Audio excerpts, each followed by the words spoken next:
Give me 5 minutes of your time and I'll share something about life, God, and the Bible. Jesus tells the parable of the Good Samaritan to a lawyer and the crowd present.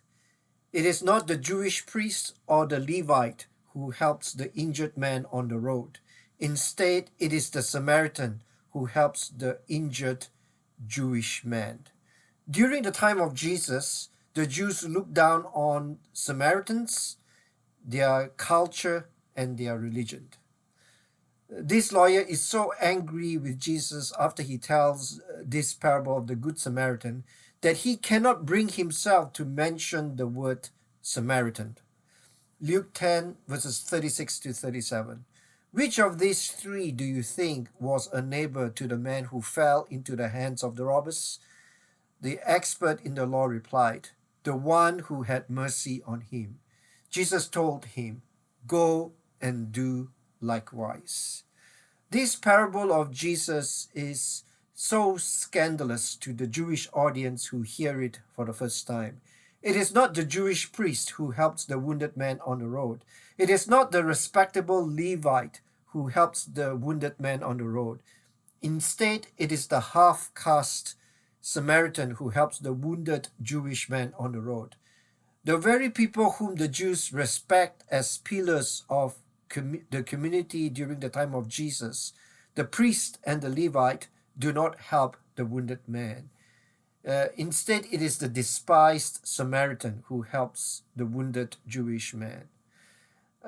This lawyer thinks that he had Jesus cornered when he asked the question, and who is my neighbor? Luke 10 verse 29. Instead, the lawyer is forced to accept the fact that we are called by God to help others even though they might not share the same Jewish background as us. Sometimes God puts us in situations and challenges to help others who come from a different background. We cannot run away from what God calls us to do. Rob and his family are on their way to church one Sunday morning. God puts a challenge before them. Here is Rob's story. One Sunday morning, my family and I were running late to get to church. As we drove along, I noticed someone lying face down on the side of the road. He wore no shirt or shoes, and he had scratch marks on his back.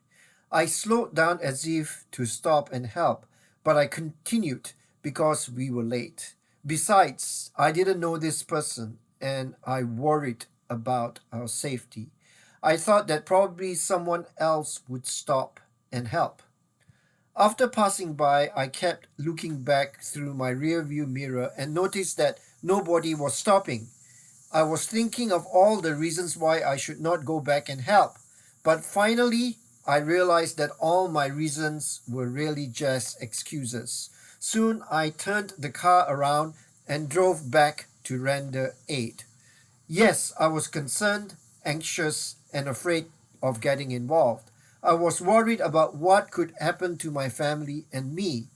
But at that moment, I had forgotten two basic principles. Number one, offering help is the humanitarian and Christian thing to do, no matter what the consequences. Number two, and more importantly, when we do so, we are not alone.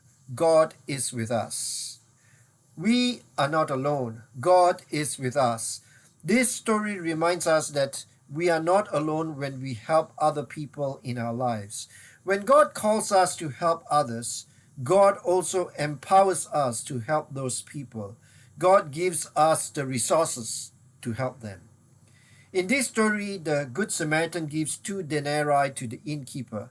The Good Samaritan also promises to pay the innkeeper more should it cost more to help the injured Jewish man.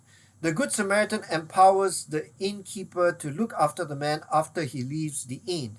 Help from the Good Samaritan continues even though he leaves the inn. God is the Good Samaritan who helps us. Amen.